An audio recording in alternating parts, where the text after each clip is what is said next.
How to unarchive stories on Instagram. Hello everyone, this is Max. Welcome back to another tutorial video.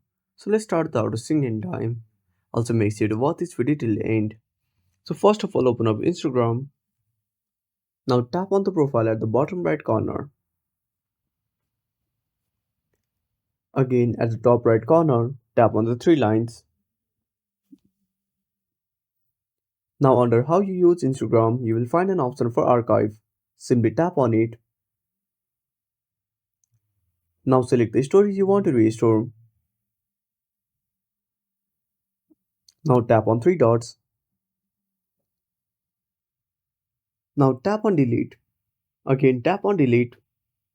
Now simply go back, tap on your activity. Now tap on recently deleted. Now tap on stories. Now tap on the story. Tap on three dots and click on restore. Now tap on restore. And that's it. Thanks for watching. Make sure to subscribe our channel and hit the bell icon. See you in the next video.